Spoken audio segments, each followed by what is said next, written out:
My name is Libby Roderick. I am the director of the Difficult Dialogues Initiative here at UAA. And part of that is a Books of the Year program. UAA and APU share a Books of the Year program where we talk about important topics. And the topic for the next 2 years is building community resilience. And this is sponsored under that.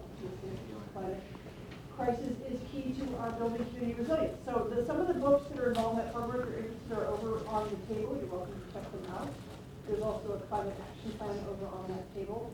And I'll just say before we get started that Rick brought down a copy of this fabulous new report on Alaska's changing environment, which we'll talk about some of the things he's talking about tonight. Can't give it away because it costs a super amount of money to make it, but it's online, it's on websites, he can tell you about it more. And if you really have a use for it, I think you can probably get a hard copy, but you have to make it for you. Dance and sing and so on. So before I introduce Rick, we just had a fabulous earlier conversation about communicating about climate science. But I want to mention to you several other events that are coming up related to the same topic. On November 6th, there is a community meeting about the new climate action plan for Anchorage. It's down at the 49th State Brewery at 7 o'clock, and it'll tell you what's in the plan and how you can get involved, what you can do if you want to get involved on the local level. November 20th, we have a journalist coming. His name is Dar Jamal. He was very involved in reporting from Iraq and then shifted his attention to the climate crisis and has traveled around documenting what's happening with that. Wrote a book called The End of Ice. He's an award-winning journalist. He'll be in this room November 20th from 4 to 6. That's free. And then after that, we will have Paul Hawken coming on February 13th to Wendy Williamson. He's an extremely well-known environmentalist, economist, author, and so on, and is the editor of one of our books of the year, which is called Drawdown, which showcases 100 evidence-based to the climate crisis. If we were to scale them up, you can check that book out there if you want as well. But now it is my great pleasure to introduce Rick Thoman, one of our favorite climate scientists in the state. He is from the International Arctic Research Center and the Alaska Center for Climate Assessment and Policy up at UAF. He's an expert in Alaska climate and weather. He produces reliable Alaska climate change information and graphics describing Alaska's changing environment. Some of you may be following him on Twitter. He has very accessible scientific information out for the general public about what's happening here. His work spans the bridge between climate modeling, Alaska communities, and the media. So we are delighted to have him with us today. I'll turn it over to Rick. Thank you very much, Libby, and thank you all for taking time out of your evening to be here. It's always a pleasure to come and talk here in Anchorage about this topic. I do want to start off by acknowledging that we are meeting on the traditional and unceded lands of the Dena'ina people. So thank you, and it's a privilege to be here. All right, technology worked the first go-round. Let's see if we can make it work round two. So I've been at the Alaska Center for Climate Assessment and Policy, or to save my voice, ACAP, for about a year now. Prior to that, I spent more than 30 years with the National Weather Service here in Alaska. Started my career in Nome, spent more than 20 years as a forecaster at Fairbanks, and then finished up my Weather Service career as the Regional Climate Science and Services Manager. So this is basically my Walmart greeter retirement job.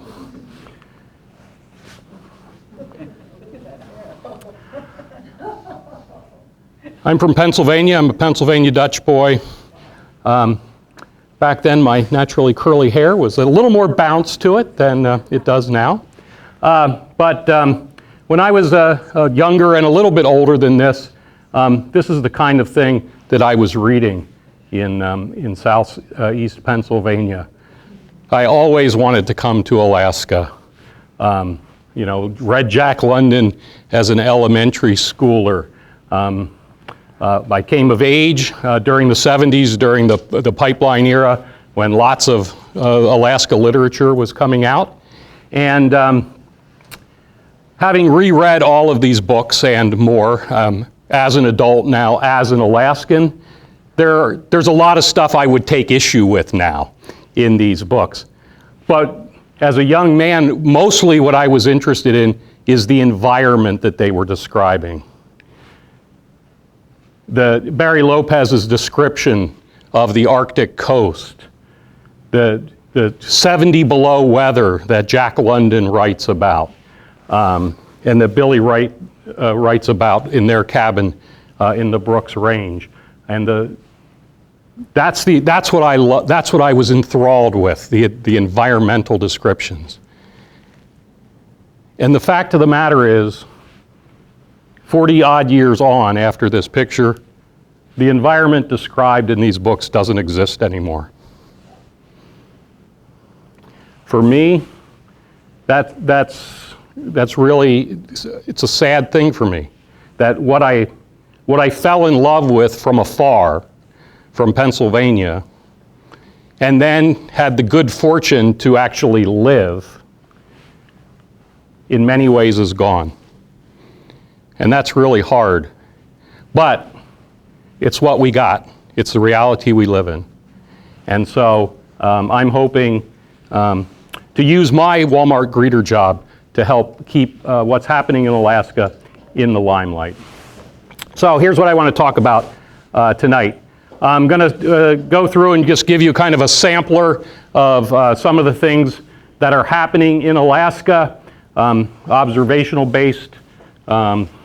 A shameless plug again for our Alaska's Changing Environment, which is observations, both instrumental and people, available online. Just Google IARC Alaska. It's right on the front page there when you land there.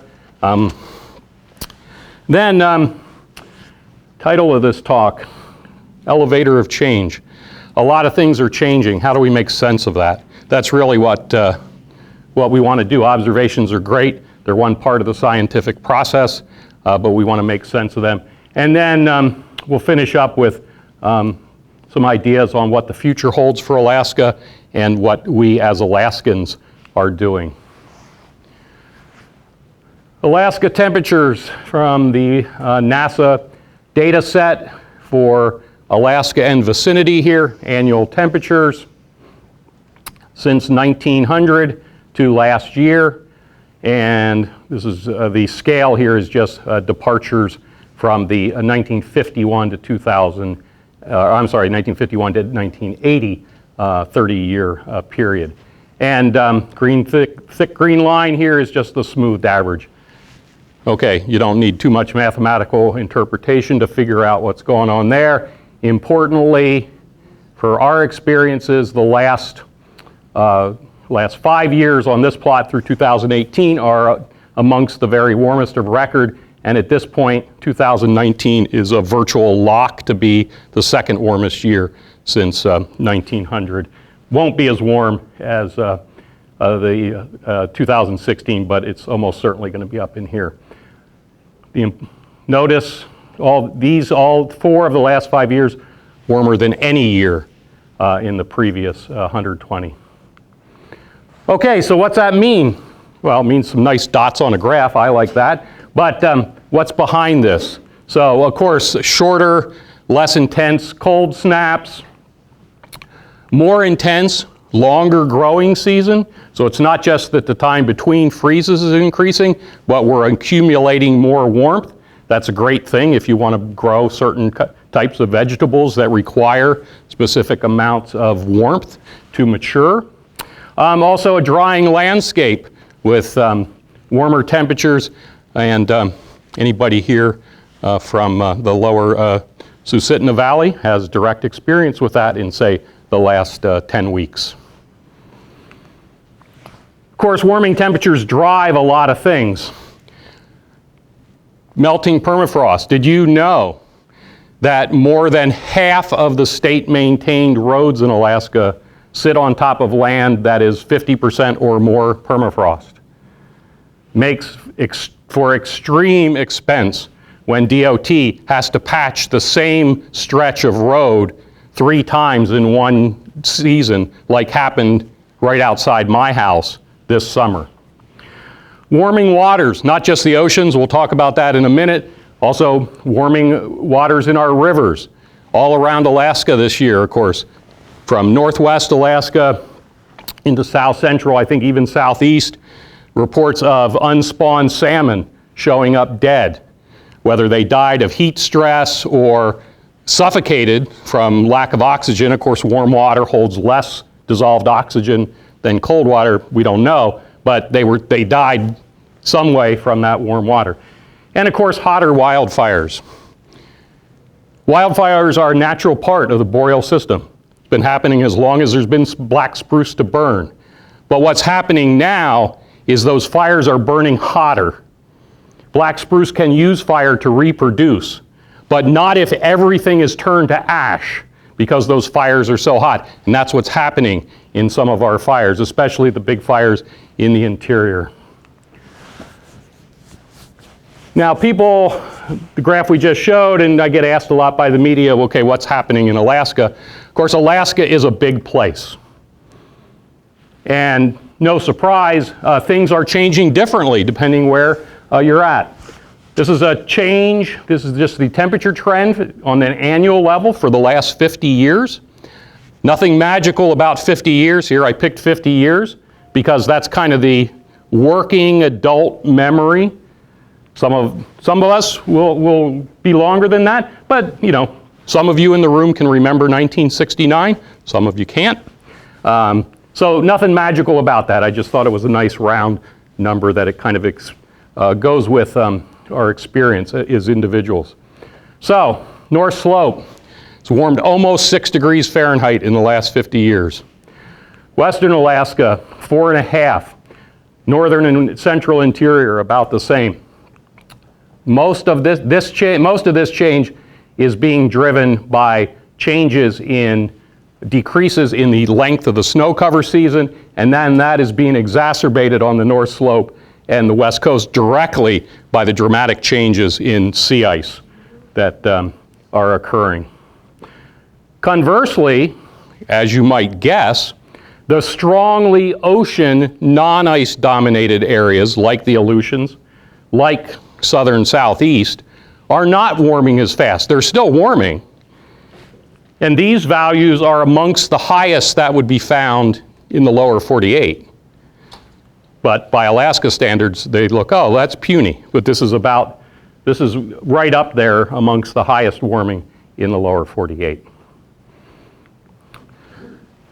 Precipitation is a little more, is kind of more interesting in the sense that, again, over the last 50 years, it's not quite a mixed bag. If you notice, the trend is up in every region here.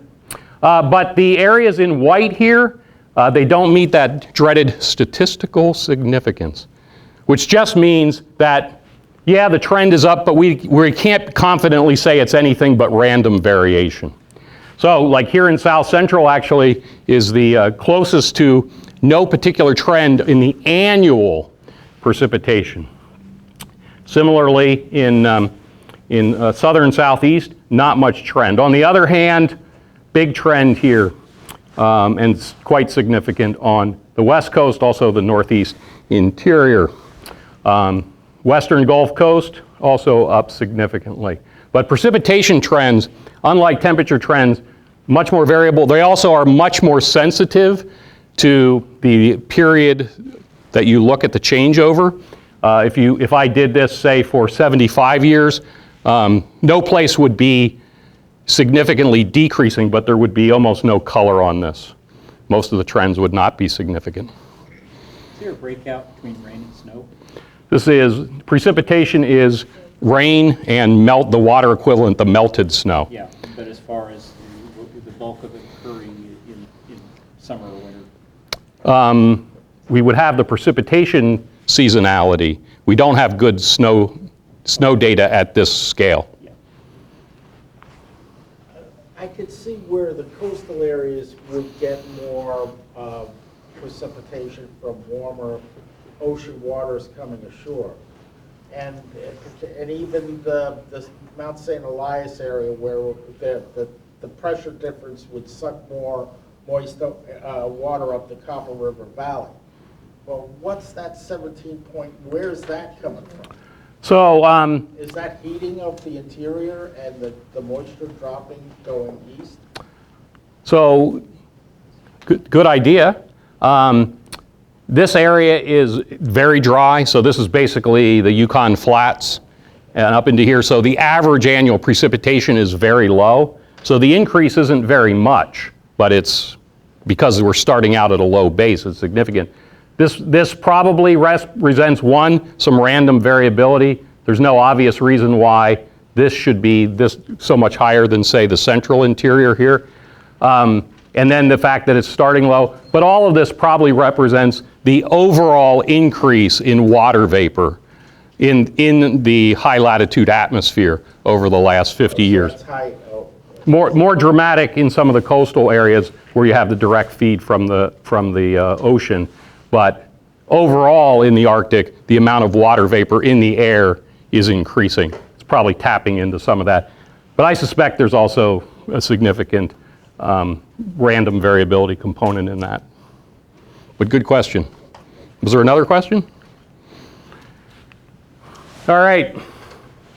Oceans. 1900, 2018, warm season average temperature. Gulf of Alaska, Bering Sea. Red dots are the 10 warmest years, blue dots are the 10 coolest years. Both of these areas are Gulf of Alaska and Bering Sea. The thick green line you can see is trending up. And importantly, nearly all of the red years are recent, in the 10 warmest. 2019, here in this weekend, I will be able to add two new dots to this, and I can guarantee you that for both the Gulf of Alaska and the Bering Sea, they will both be the warmest of record. So one of these other red dots will go away. Maybe it doesn't sound very much like over the course of 6 months that in the Bering Sea, the average temperature has gone from about 42 degrees Fahrenheit back before World War II to about 45 now. That doesn't sound like that much warming, but think about, one, the size of the area, and two, we're talking about water, not air. Water is that much more dense, and so adding 3 degrees of heat over that large an area is really a tremendous amount of energy, and it's having obvious impacts. So, increasing harmful algal blooms and shellfish poisoning. These have been around for a long time in southeast Alaska and on the Gulf Coast, but we're seeing new types of HABs and shellfish poisoning. And north of the Aleutians in the Bering Sea, historically, this has not been a problem at all. People don't know how to deal with it. But waters are now getting warm enough in the summer that this is a threat. So for instance, this summer, State Department of Epidemiology held a workshop in Nome to try to help community healthcare providers even recognize the symptoms, because this is not something that they have ever had to deal with. We're seeing the changes in our fisheries. Talk more about that in a minute. This ranges from things like new species showing up, when the tuna shows up and off a Yakutat, makes the headline, to dramatic ecosystem reorganization underway in the northern Bering Sea right now. Warming waters are both a contributor and a cause of sea ice loss. And here's why I can tell you that 2019 will be the warmest of record. This is May through September, and this is the average sea surface temperature departure from normal. Might be hard to see in the lights. Kotzebue Sound, Peard Bay here near Utqiagvik, 5-month average, more than 8 degrees above normal for a 5-month average in the ocean. That is spectacular. Virtually the entire Bering Sea here, more than 2 degrees Fahrenheit above normal. Even the Gulf of Alaska, oh look, doesn't look very red at all. This is, of course, actually as warm or warmer than the dreaded blob of 2015-16. Very warm waters for a long time. Who's doing the sampling? And how much sampling is going on there? These are all satellite-based. Okay. So, and the resolution of this is about 20 miles. Every 90 minutes. So, yeah, you got a lot of satellite information going into this. Now, this kind of product, you go out, walk out to the beach here and dip your thermometer in the surf, might be different than this. The scale is different, but this is all satellite derived. Why, is there any thoughts on why everything's over on the east side of that region? Why up against Russia and Chukotka, it's much cooler? Great question, great observation. Couple of reasons. First, ocean current. Who here has heard of the Alaska current? Where's the Alaska current go? Doesn't it go towards Russia?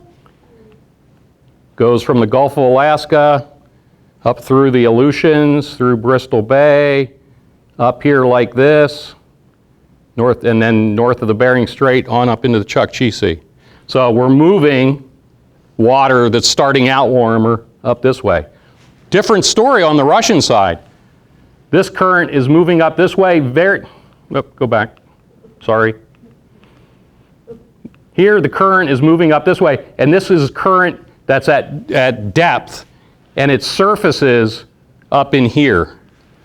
So that's, it's not transporting dramatically warmer water. This water is cooler compared to this water here. Upwelling water. Second feature is, on the Alaska side, of course, we have our big rivers, Kuskokwim, Yukon, Noatak. We got big rivers here dumping, and the Colville now, we have to take into account.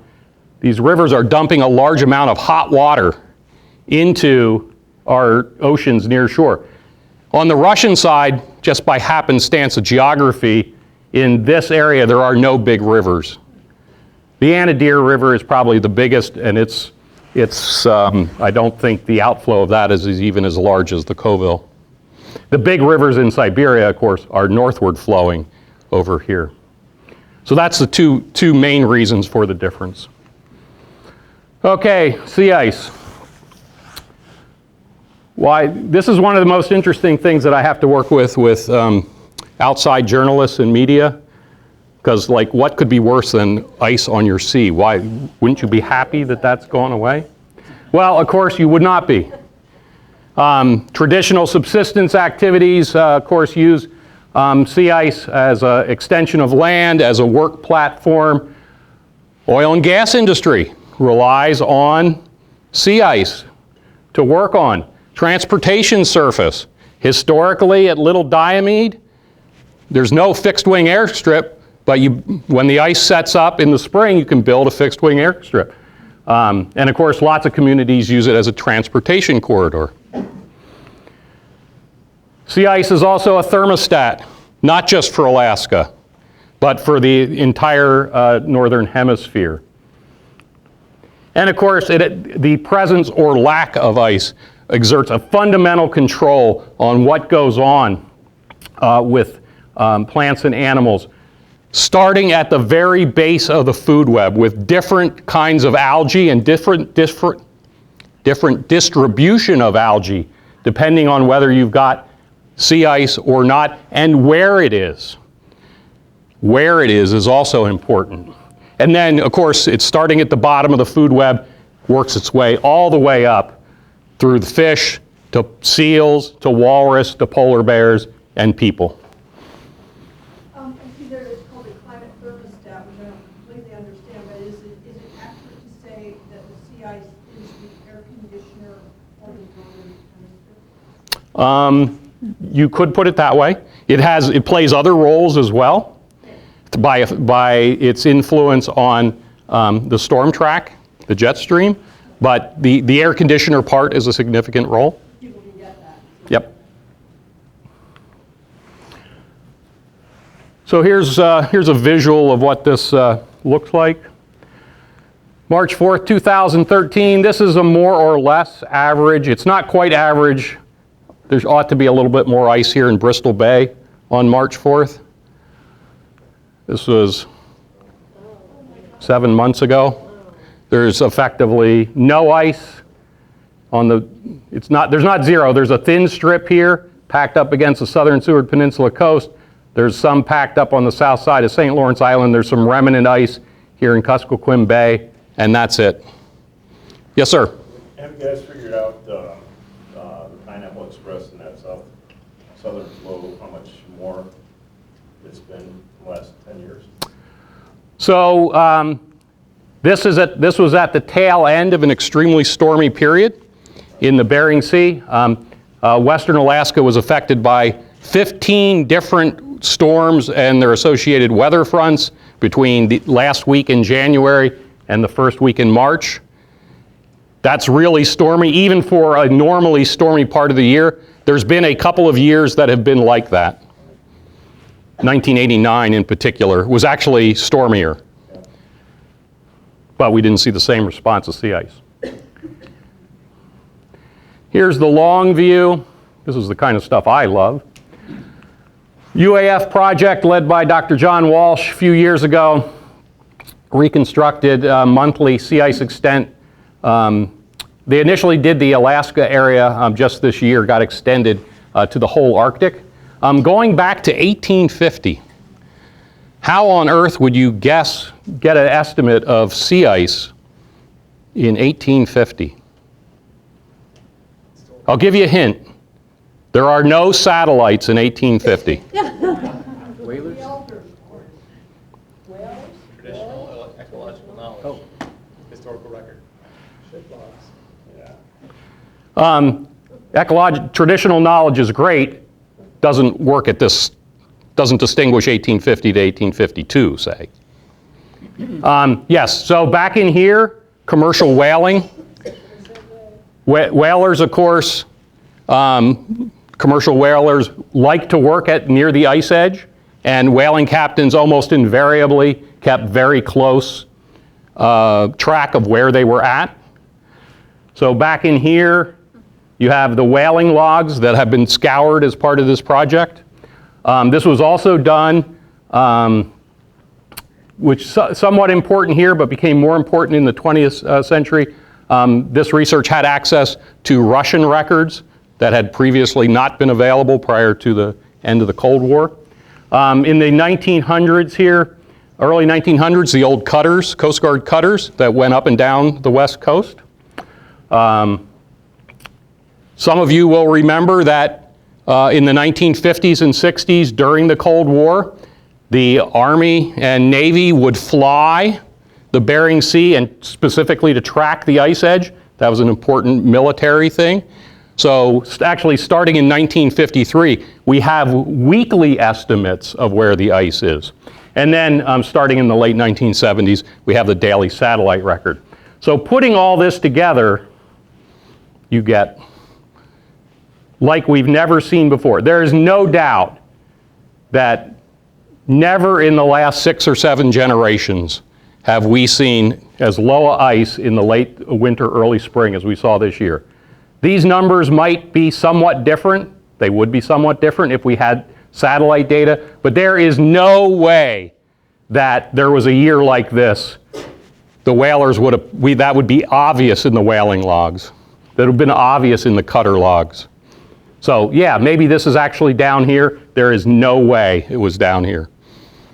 I don't know if it's possible to discern some type of pattern in that, because it almost looks like there is in the early years up until, say, 1925 or so, or maybe beyond that just a little bit. But it seems like there's something regular happening there. Yeah, we've looked at that. There is some patterns. None of them correspond obviously with known atmospheric patterns, but there could be. We do know that historically, at least, the amount of ice in late winter and spring was strongly determined by the weather patterns during the preceding seasons, and then in season, of course. So there could be, but we've looked at things like El Nino, things like, if you've ever heard of it, Pacific Decadal Oscillation. There's some correlation, but it's pretty low.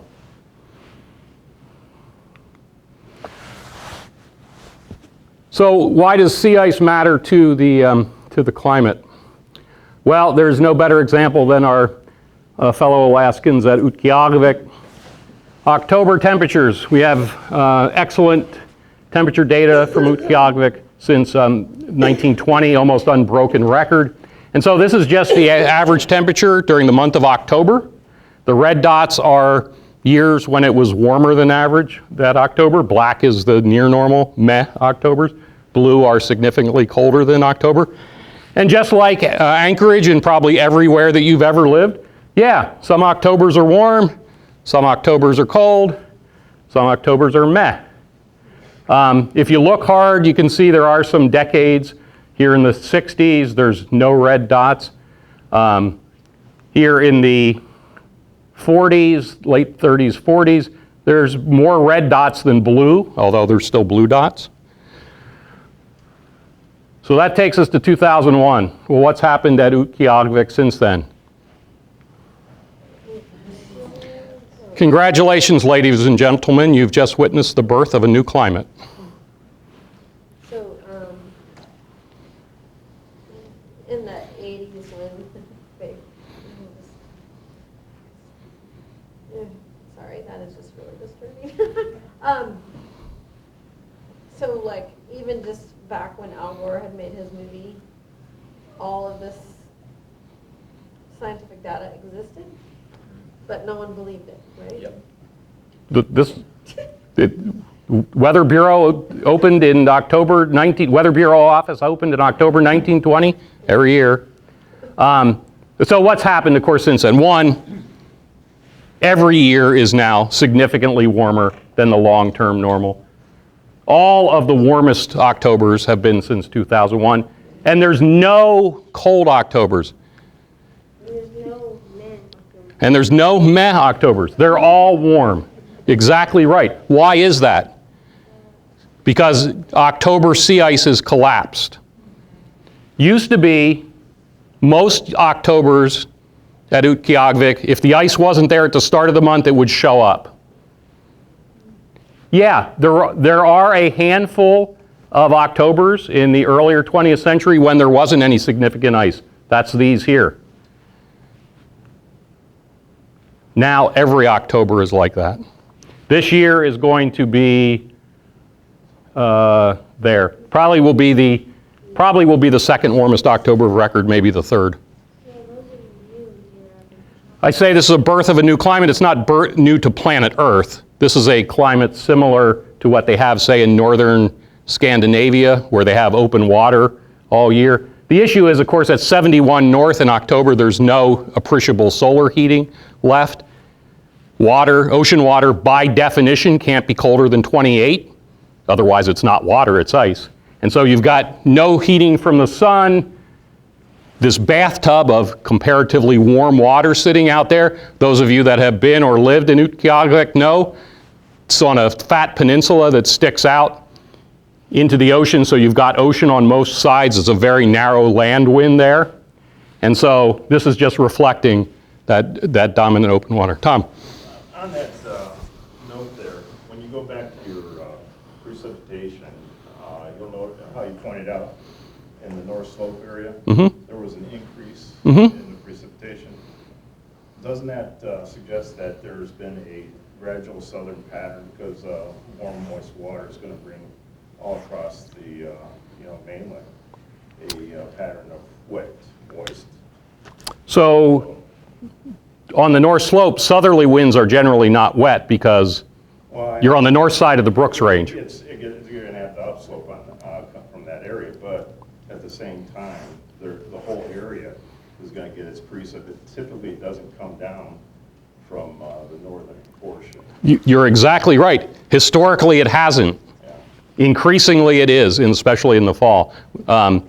Matthew Sturm at UAF has done some back trajectory forecasts looking at snowfalls on the North Slope in recent years, and increasingly we're seeing the moisture source for those was in the Beaufort or Chukchi seas. Historically, that of course wouldn't have occurred because they're ice covered. There's very little water vapor to tap into. So how much daylight is there in October up there? So let's see, what today, so now the 28th of October, so they're down to, somebody help me out, 4.5 hours of sun now. That's that's max sun angle is now 4 or 5 degrees. Last sunset of the year will be November 18th. It's at 4 or 5 degrees at the maximum height? Right, at solar noon, so about 2 o'clock Alaska time. Holy camoli. Yep. That's all seawater. This is all ocean water. This is all ocean driven. And this is sea ice driven. Because over even a very thin layer of sea ice, the air can cool to far lower than it can over water, which it can only cool as much as the water, basically. There's more heat content and there's lower pressure, and so the pressure differential is between the interior and the north slope, and it's dragging it down towards the interior. Sometimes. Another impact, this time on the oceanography and thence the ecology. If you've been following the news, you've probably heard about this. Historically, very cold, very salty water sits at the bottom of the Bering Sea. The color scale is here. The blues and purples are water at the bottom of the Bering Sea that's colder than 32 Fahrenheit. The purples are colder than about a degree, than minus 1.5, and this is extremely salty water.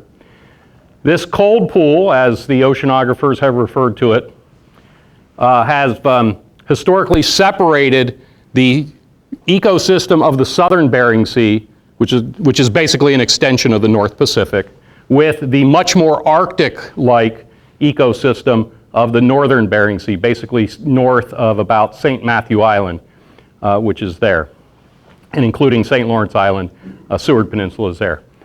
I can't show you a nice long time series of this because it doesn't exist. NOAA, the Fisheries Trawl Survey, is how we get these measurements, and they have not historically done the northern Bering Sea. They've done the southern Bering Sea for decades, every year. They did the full Bering Sea in 2010, the full Bering Sea on the U.S. waters, not of course on the Russian waters. The fisheries folks say 2010 was a fairly typical year for the fish that they were finding. So we think that 2010, the bottom temperatures, we think that's normal. We don't know that. We think that because the fisheries folks tell us the fish were normal. The next time NOAA went all the way north was in 2017. The cold pool is obviously not as extensive or as cold as it was in 2010, but it's still there. I mean, there's still sub-freezing, sub-freshwater freezing temperatures even into western Bristol Bay. And the fisheries, the fish that were being found basically reflected the historical average. Then the winter of 2017-18 came along. That was the first year of the Bering Sea ice collapse. And voila, the cold pool disintegrated. I've talked to a whole slug of oceanographers, and it appears that exactly 0 human beings on planet Earth thought this could happen in 1 year. Complete collapse of the cold pool. So the voracious Pacific cod pour north. You know what cod eat?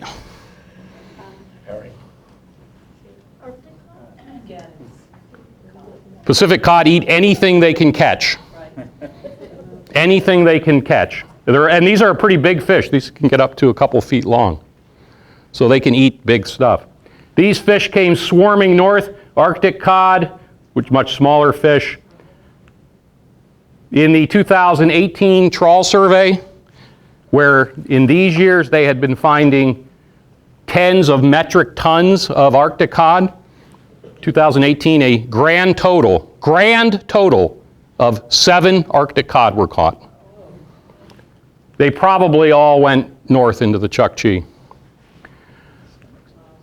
Winter of 2018-19, cold pool also gone a little bigger than last year. We did have ice a little longer southwest of St. Lawrence Island, but not enough to make any difference. By June of this year, Arctic cod were being caught in folks in Nome in their crab pots. You may have read or heard about collapse of the crabbing season this summer in Norton Sound. That's because Norton Sound is no longer crab habitat, but it's now Pacific cod habitat. Additionally, so that sounds bad, right? That's affecting subsistence fishing, it's affecting commercial fishing.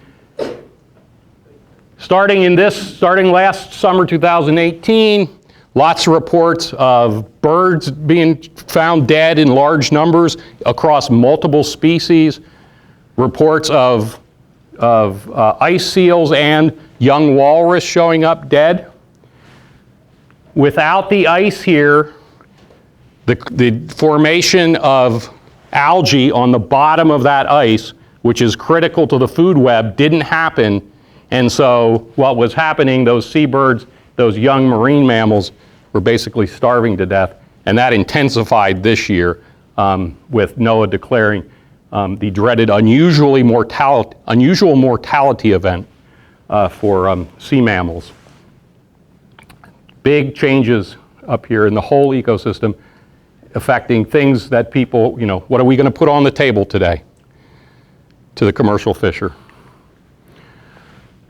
Lack of sea ice, big factor in western Alaska coastal communities. Did you know that the single most costly weather event in Alaska is coastal flooding? It is. Doesn't happen that often, but when it does, it's tens of millions of dollars in damage. Sea ice now forming 3 to 4 weeks later than prior to the 90s, which means that coastal communities don't have that protective ice 3 to 4 weeks longer during what is the stormiest time of year, the autumn. So, not just coastal flooding, picture from Shishmaref, you got these permafrost-laden bluffs just being that much longer to be eroded by run-of-the-mill wave action. With all this water, one of the things that folks are reporting in western Alaska and pilots that fly for the local airlines, significant increase in icing, which if you're in a Cessna, that's a non-trivial issue. Also increased marine icing issues. Usually, and I should say, this marine icing issue is not just on ships. Twice in the last 8 years now, there's been power outages at Savunga, which is right on the north shore of St. Lawrence Island, from freezing spray from open water blowing onto the power lines and those lines arcing and taking out the power. When that first happened, I think in 2011, you know how long it took to get a repairman to Savunga? 2 weeks. About 2 weeks. When it last happened, now that the Weather Service knew that this could happen, AVEC actually got a repair person out to Savunga before the storm hit. And so when it happened, and it did, there was somebody there to work it. So much less impactful. Hazard that I don't think any of us had ever thought could happen. As a young buck forecaster in the 80s, it never occurred to me that you could get power collapsing freezing spray on land. It would never be cold enough with open water to do that. Times aren't like that anymore. You all are very cognizant of what's happening with wildfire. This is kind of interesting. So this is since 1950, the total acreage burned in the state. What's interesting to me, from the climate science point of view, is that the typical season actually is not getting that much larger. What's changing is the frequency of these big seasons. And this green line represents about the once every 4 year line. back in the 60s and before, a 1 million acre season would occur about once every 4 years. Now, it's at over 2.5 million acres as a once in 4 year. And as we know, when you get this much acreage burning, you're burning a whole lot of spruce trees. Lots of smoke. Smokiest summer of record by far this year in Anchorage from the smoke from the Swan Lake fire. 2.5 million acre seasons means we do not have the equipment or the human resources to fight just the fires that need to be fought. That means we have to bring them from Canada and the lower 48. And guess what? That is incredibly expensive. And who's paying that expense? You, the United States taxpayer. Health impacts, economic impacts, and we can be confident that this change is real. As many of you know, if you've ever lived in the western United States, the philosophy of firefighting, of wildfires, has changed over the years. For quite a while, there was a fight every fire mentality, and that's certainly responsible in the lower 48 for some of the big fires in recent years that allowed lots of that fuel to build up on the forest floor.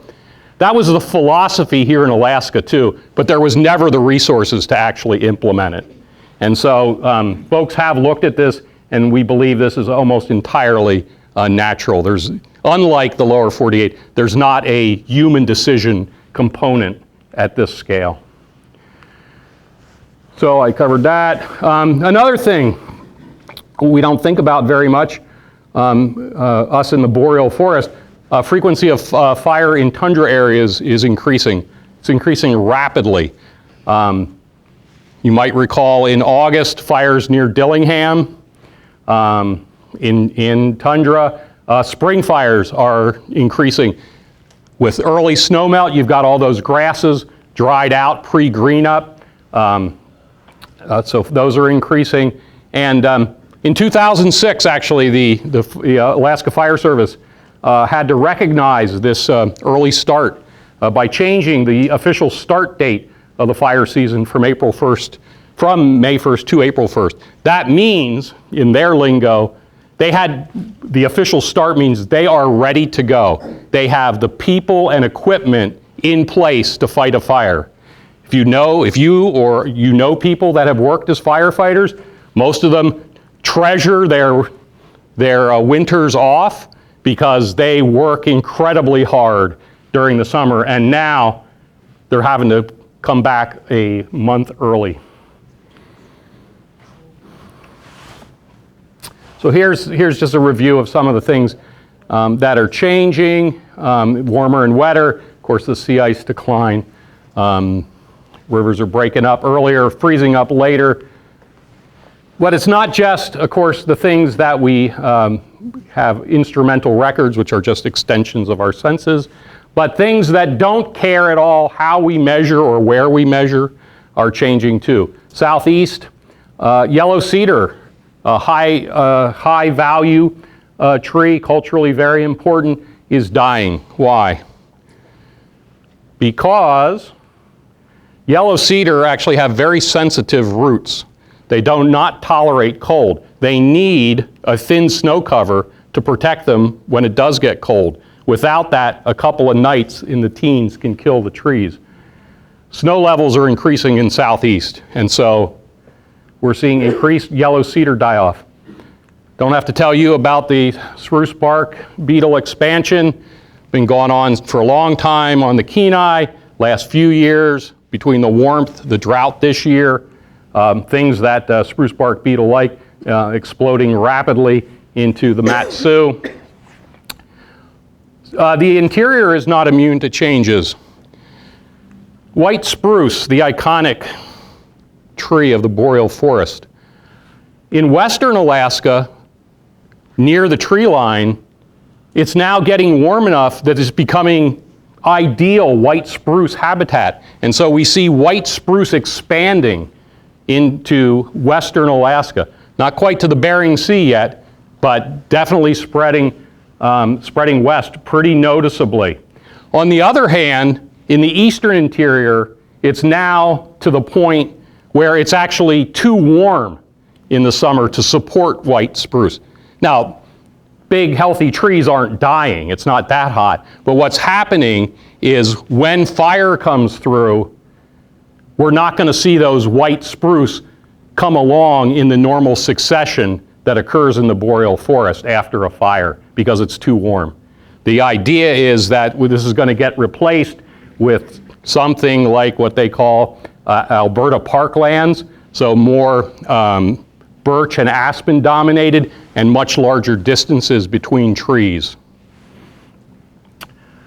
Moose are expanding, along with the white spruce, are expanding pretty quickly westward, even now right to the Bering Sea coast. Saw some picture here recently, I don't know, last 6 months or so, of a moose on the beach at Hooper Bay, right on the Bering Sea coast. The elders tell us that that is, I mean, folks knew what moose were. They traded for that, they could trade for that. But to have them there, that's a new thing. On the North Slope, moose are also expanding, beaver also expanding. They don't care what we measure or how we measure it. They're going where there's grub. And they're finding food to eat in places that they didn't previously. Marine mammal habitat changing as well. A lot of that due to changes in sea ice. So for some species, it's habitat loss. On other species, it's actually area gain. So now we've got sea lions showing up in the Bering Strait, even one here last year, even up to Utqiagvik.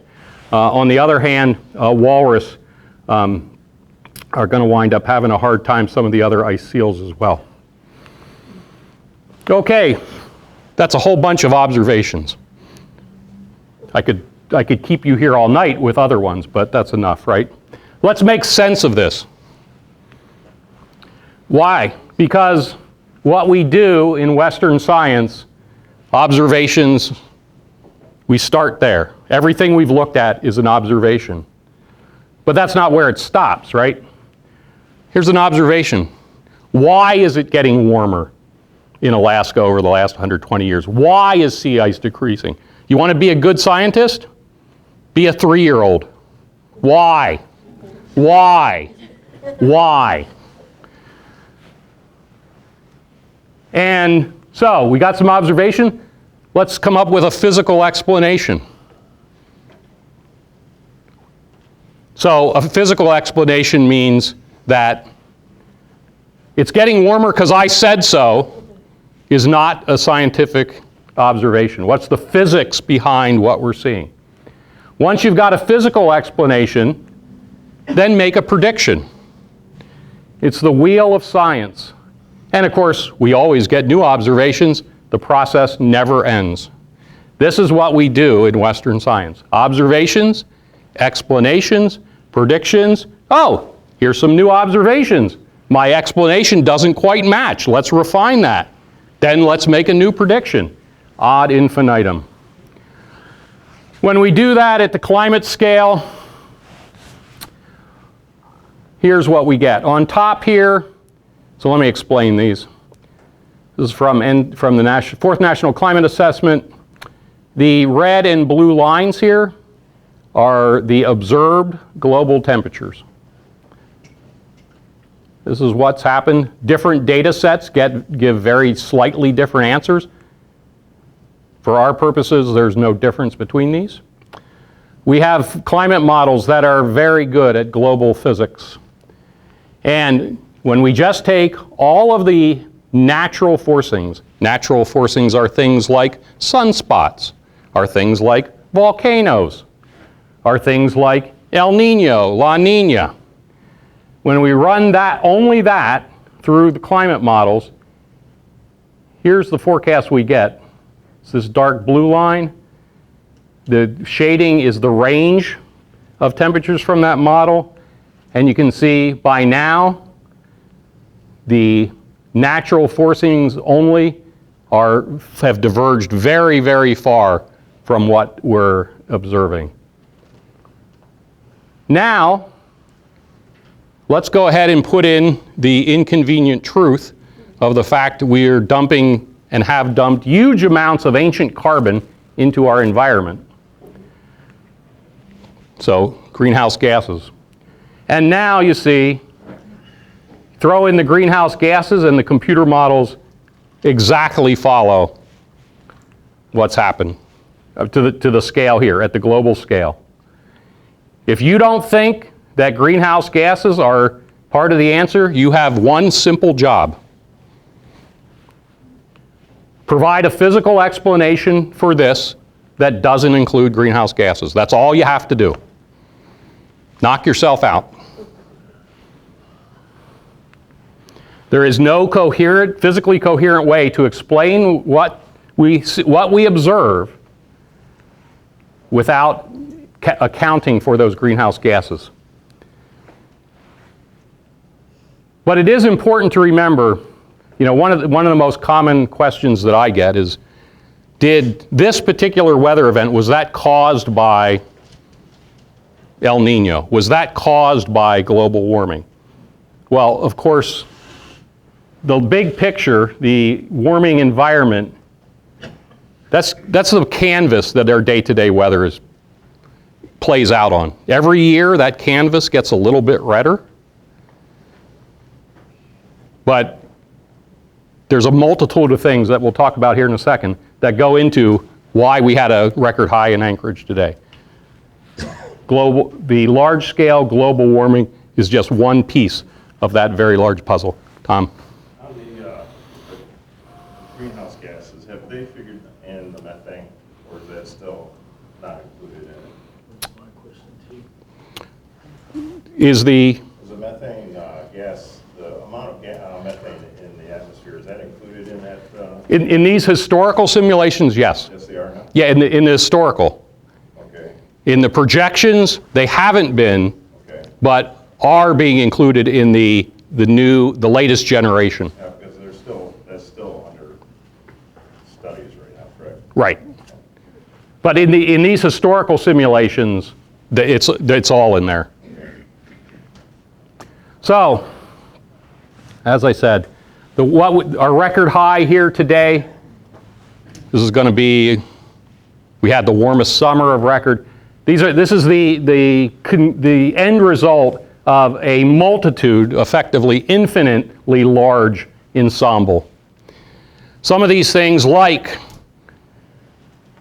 greenhouse gas warming, like El Nino, those are the instruments that we can pick out in our day-to-day, month-to-month, season-to-season weather. These include the Earth-Sun orbital variations. What's the most well-known of those? Milankovitch cycles? No, maybe days and nights. Days and nights, bingo! The year, the time it takes the Earth to orbit the Sun, on up to Milankovitch cycles. So this is all the different parts of the Earth-Sun interaction, ranging from the Earth spins, days and nights, to cycles of tens of thousands of years in the orientation of the Earth to the Sun in its annual round. Vaguely cyclical processes, what would that be? I've already said it, one of them a bunch of times. PDO? PDO would be one. Everybody know what PDO is? Pacific Decadal Oscillation. It's a couple of decade cycle. What's a shorter term cycle? El Nino, La Nina. Cycle of a few years to go through the full cycle. There's deep ocean current cycles that are cyclical. Some of those have time frames of thousands of years. And then there's those one-off processes. Curious, is there a name for the cycle of the water that travels the Earth, basically, they call it the Thermohaline cycle. Yeah, are you thinking of the meridional, the Atlantic meridional circulation? they call it the ocean conveyor belt. Yeah, yeah. So Water starts deep in the Antarctic, goes up, yeah, in a very complex way, travels the world. I find that really interesting because being Alaskan, of course, I think the Pacific is the most important for everything. But actually, a lot of the deep ocean stuff works out in the Atlantic. Very interesting. One-off processes. That might be, say, the day the asteroid smashes into the Yucatan and Krakatoa. Or say over the course of about 200 years, inject a whole bunch of gigatons of ancient carbon into the environment. So, very predictable, highly variable timescales, somewhat predictable. And so El Nino does not follow La Nina, followed by El Nino like clockwork. There's other factors involved, but there's some cycle in there, and then one-off processes. So, last but not least, we have the famous butterfly. And so this is, you probably have heard the analogy, butterfly flaps its wings in China today, and in 2 weeks there's a tornado in Omaha. Of course, that doesn't happen very often. What this refers to basically is the chaotic, unpredictable nature of the atmosphere. I say chaotic and unpredictable. There are no random number generators in the physical equations that describe the atmosphere, but they operate on scales that we can't measure, and many of them are the dreaded nonlinear, so that very small changes can amplify greatly if all the puzzle pieces come together. So, putting it all together, so this is fun with numbers. It represents no real thing at all. This is just what Rick Thoman does on his weekends. So, let's pretend that this is the rest of the 21st century. So 80 years here. And let's pretend that this is temperature. It's not. This is fun with numbers. And so what I did here's 80 years of, let's call these annual temperatures. And these are randomly generated. And gee, some years are cold, some years are warm. Sometimes you get several in a row of the same thing. Sometimes they alternate. It looks just like a random number. Okay, well now, let's pretend these are temperatures. Now we're going to pretend we put in some short cycle, vaguely cyclical process. Let's call it El Nino, La Nina. So that's the green dots, very short period. The strength of that cycle doesn't affect it too much, but you can see mostly what it does is it makes the warmest years a little warmer, the coolest years a little cooler, basically expands the range. There's not really much more clustering, maybe a little bit. Okay, now let's put in a long-term cycle. Say, let's pretend it's PDO, Pacific Decadal Oscillation, working on decade time scales. Okay, now we start to see something interesting. Now we definitely see more clustering when the peaks here of our cycles coincide, when they reinforce each other. And the very warmest and coolest also are a little more extreme. Okay, so that's random numbers plus short-term cycle plus long-term cycle.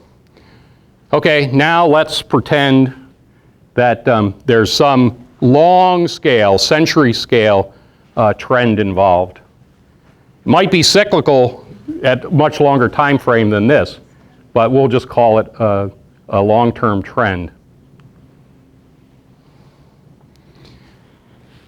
Does that look any different? Yes, that looks dramatically different because over long time scales, trend wins always.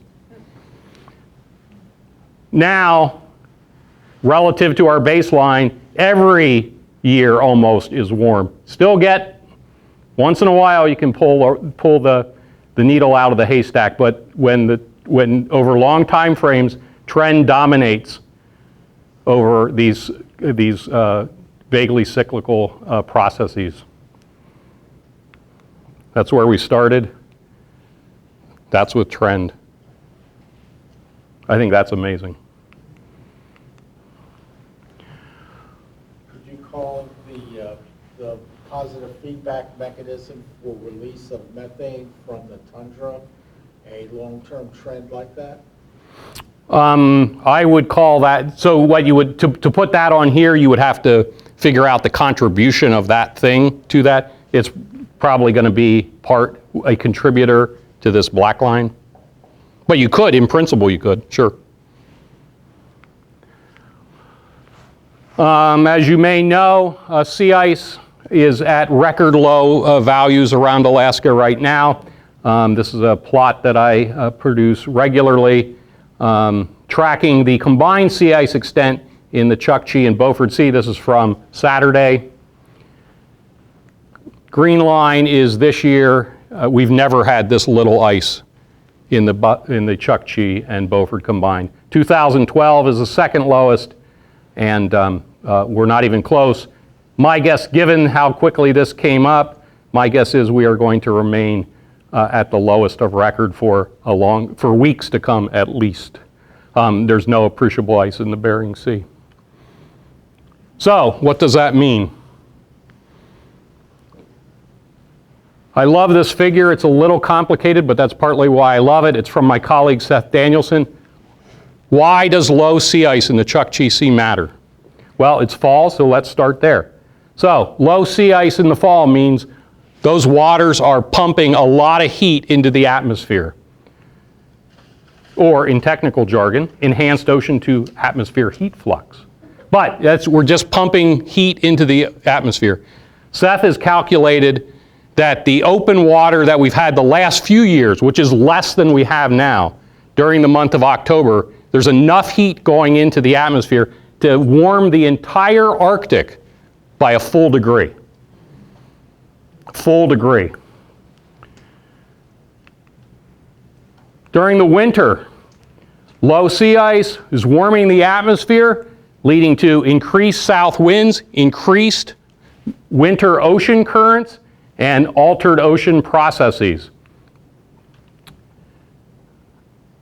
So here we are. We have elevated temperatures. We have more south winds. If you're upstream in south winds from the Chukchi Sea, that means you're in the Bering Sea. More south wind, less ice.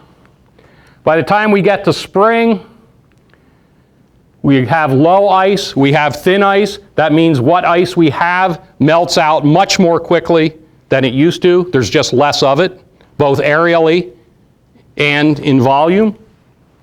And that's going to then exacerbate those changes in the food web, starting with the kinds and locations of algae and percolating through the whole ecosystem. We get to summer, we got more water open, less ice earlier, more water earlier. That means instead of a nice white snow-covered ice surface, we got a nice dark ocean, which is sucking up the heat. This year, as of August 3rd, we had lost our last of our sea ice within 100 miles of Alaska. We've never lost sea ice that early. We've seen it a few times before in recent years, but it's always occurred basically towards Labor Day, and it only lasted for a couple weeks. This year, we had no ice within 100 miles of Alaska from August 3rd until last week.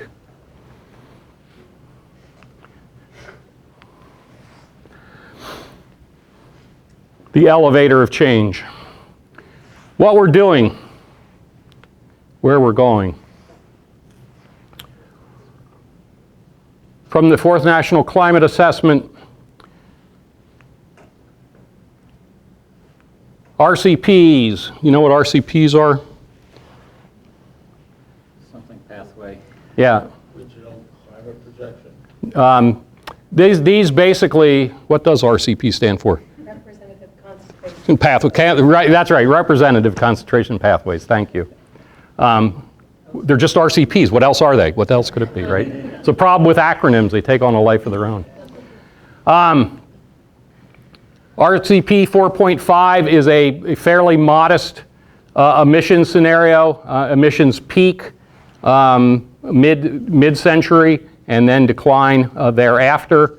If we manage to pull that off, change in temperatures relative to the late 20th century, not dissimilar to what we've seen in the geographic distribution. Strongest changes on the north slope and western Alaska.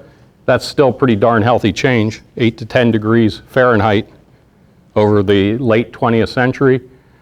4 to 6 degrees over most of the rest of mainland, including Anchorage, and lower in southern southeast. RCP 8.5, representative concentration pathway 8.5, is the pretty scary scenario. Most of the North Slope warming 14 to 16 degrees from the mid or late 20th century average, and all of mainland Alaska 8 to 10 degrees or more. Only southern southeast remains at 4 to 6. Those don't sound like very much. Well, okay, those sound like a lot. Globally, not Alaska, globally, do you know what the change in the average temperature between the heart of the last ice age and today is? We'll talk about the younger Dryas. No, the heart of the last Pleistocene ice age, so 18,000 years ago. 1 degree. It's about 4. It's about 4 degrees. The reason, of course, is that most of the Earth's surface is the tropics, and the tropics weren't significantly colder during the ice age than they are now. The precipitation was very different, but temperatures were similar to what they have now. That's 4 Celsius? Yeah. So what's the unpack RCP 4.5 compared to 8.5? What does that actually mean? This is the business as usual, so referred to as we don't make much in the way of changes. Population growth is more or less what we have now. Business as usual until what? Through the end of this century. 4.5 is a modest, so emissions peak around 2050 and then decline thereafter. What do the numbers refer to? I knew you were going to ask that. These refer to the greenhouse gas forcing in watts per square meter. Now that that's completely clear to you, hopefully next round we'll come up with better names.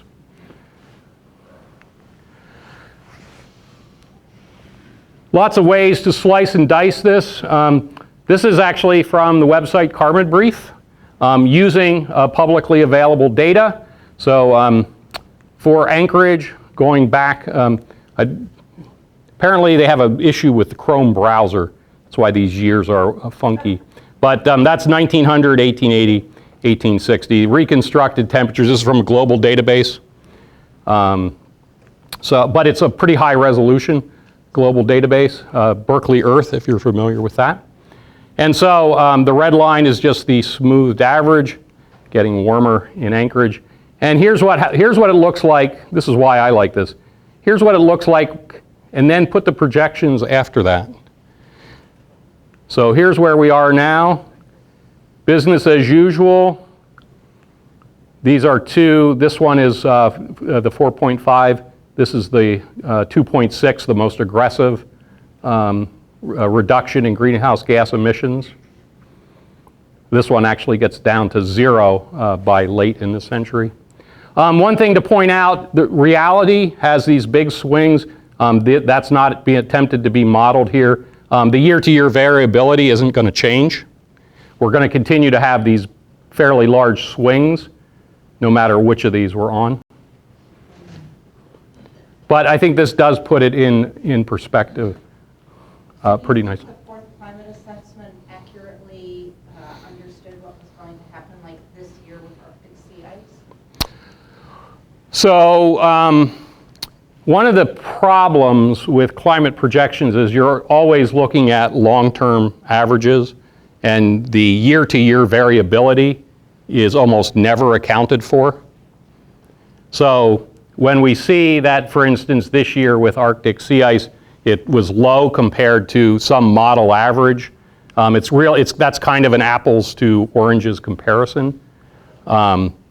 Because those year-to-year variabilities don't come out of these climate-scale long-term models. So whatever the variability has been, superimpose that on your model of choice to get a better estimate for what could happen in any given year. Make sense?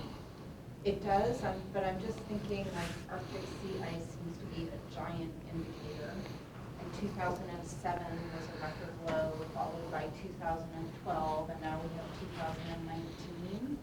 And so it feels like with what you just showed happening in March and where Arctic sea ice extent has been like last month, and that connection with ocean temperature and air temperature, I would think that that would have a dramatic impact on these projections. It would. We're looking at regionally. Most of the model projections are Arctic-wide. We, of course, mostly care about what's going to happen regionally. There is some of that available, and I hope I just submitted this morning for the last time paper that we hope to have coming out here in a few months that actually has Bering Sea winter ice projections. And I probably will get smacked if I tell you, but it's okay. I don't mind getting smacked. The news is not good. What those model projections show is the kinds of ice extent that we had the last 2 years may become typical by the 2040s, and those would be high ice years by, say, the 2070s.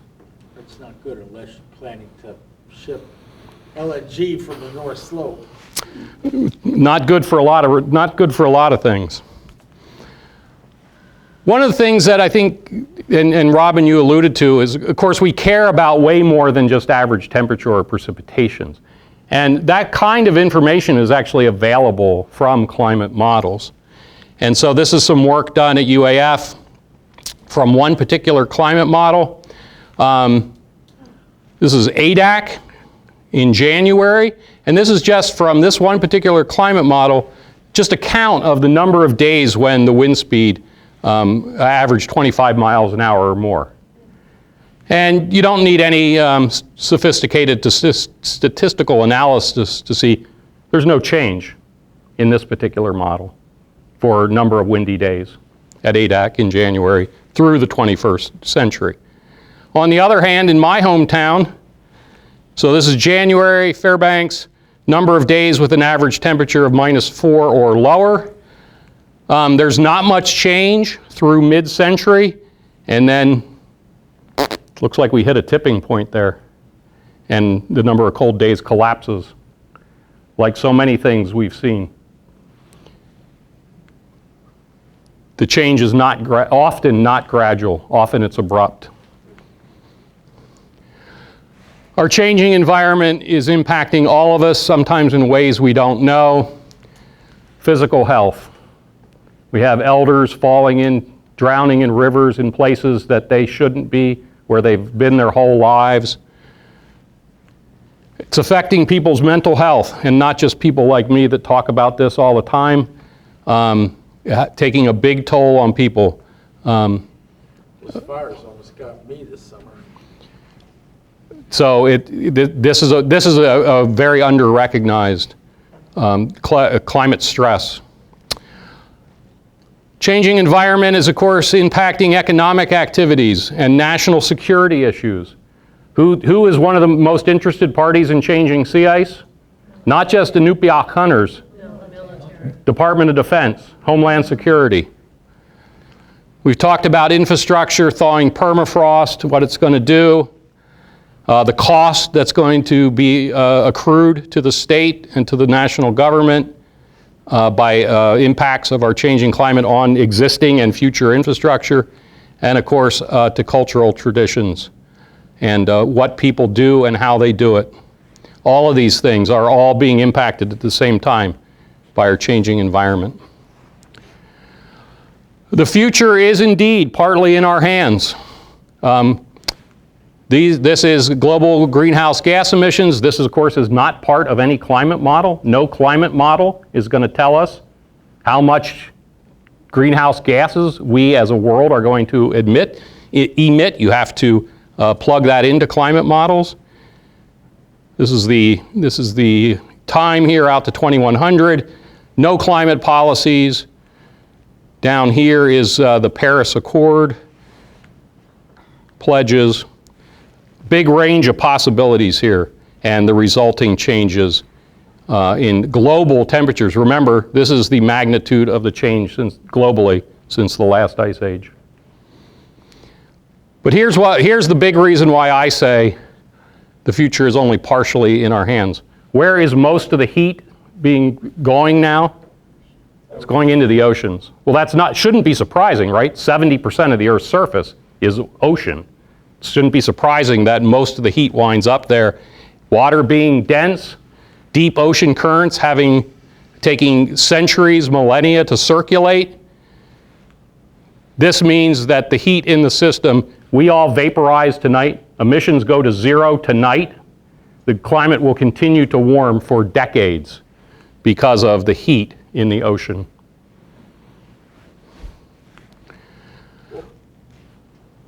What about the longevity of the carbon in the atmosphere? From what I understand, the carbon we're emitting today could be still precipitating out of the ocean some 15,000 years from now. My understanding is that CO2 in the atmosphere has a residence time of order a century. Now, some of that stuff that gets into the deep ocean, then you could be talking. Well, that's the half-life, isn't it? Isn't it about 105 years half-life? I believe that would be. Right. It's not the same as the half-life of radioactive, of course, but yeah. But then you have a really long tail. As the concentration lowers, your equilibrium state between the air and the water then makes that reaction, the absorption reaction, much slower. Right, into the ocean. Of course, at the same time you have plant uptake and you got all the terrestrial processes going on too. Bottom line is it's going to continue warming for a long time no matter what we do. Sea ice, I mentioned. So I drew on here this year's Arctic sea ice minimum. The purple line here is the RCP 2.6. I like to call this the 2 steps removed from Hogwarts solution. This is probably theoretically possible, though I don't think anybody has any realistic way to make this. This is the one that requires immediate, dramatic changes, decreases in greenhouse gases, preferably starting 10 years ago. So it might be theoretically possible, but barely. Even in that best case scenario, Arctic sea ice is way less than this year, which is the second lowest of record. And the forecast, of course, approaches zero in some of your lifetimes. We're proactive, of course. We're Alaskans. We do stuff. Here in Anchorage, you've got a climate action plan. All around the state, there's stuff going on. There's planning going on. A lot of it's hazard mitigation. We need to move beyond writing brochures and documents and start to do stuff. But being together is a first step. So let's work that. Last slide. We all know that things are changing for, if not you, for people that you know, citizens of Alaska. Future is going to be different. There is no going back to what that Pennsylvania Dutch boy read about. No going back to that. We have to prepare for a very different future, from industry to oil to subsistence activities to what we eat, how we get it. There are going to be opportunities with change, absolutely. No doubt about it. Nobody's going to be happier to eat fresh fresh vegetables at the farmer's market more than me. I love it. Changes in marine operations, from the Coast Guard and DOD to transarctic shipping to multi-thousand people cruises going past the North Slope. It's going to cost less to heat stuff, especially here in urban Alaska. That's a tiny fraction, of course, of the infrastructure costs. But I want to end with this. Some things don't have to change. We've been through tough times before. Starting with the flooding of the Bering Land Bridge 15,000 years ago, Alaskans have seen tough times, and we've gotten through. And by supporting each other, our communities, in the face of environmental adversity and the misinformation and the intentional divisiveness that some are spreading, we'll get through this. We don't know what it looks like, but we'll get through. Some resources. Last shameless plug for our Changing Environment publication. And thank you very much. Chinan.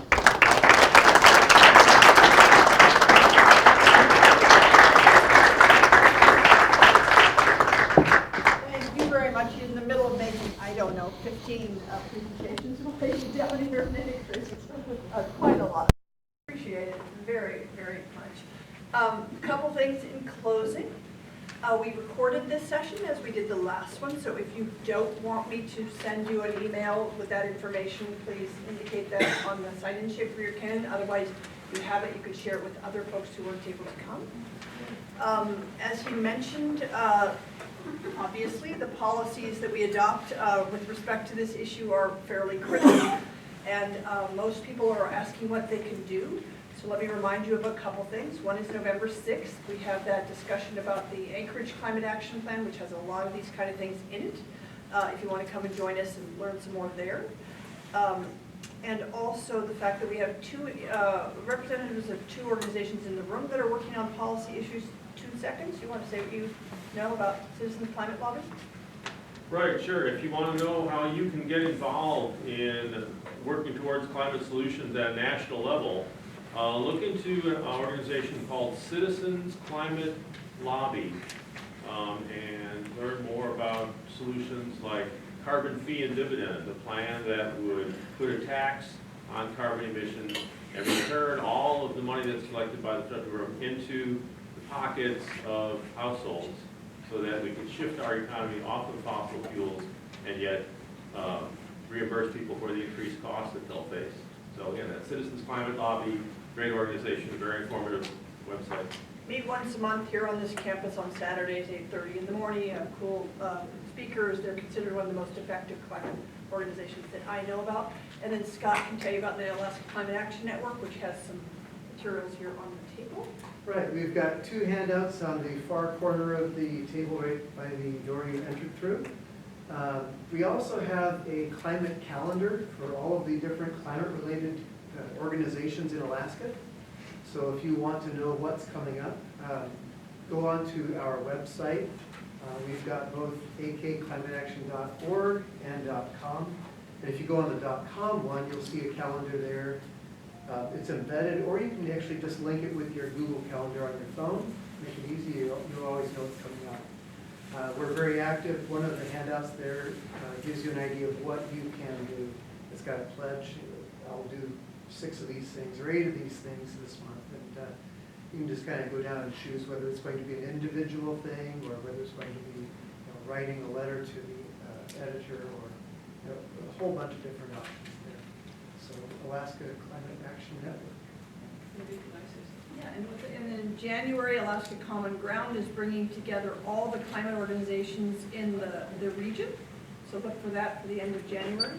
Hi, I'm Denise with the Sierra Club, and we're going to have a party at Kincaid December 8th, which is a Sunday from around 4 to 7. So I've invited a lot of environmental groups, you guys, to have. We're going to just have a potluck and have tables. People can put flyers. So we're trying to get a lot of organizations together, and everybody's invited. So look on our website. We're going to start advertising some more. Yeah, people are really starting to move on this. So if you want to get involved, that'd be fantastic. So thank you for coming. Thank Rick again.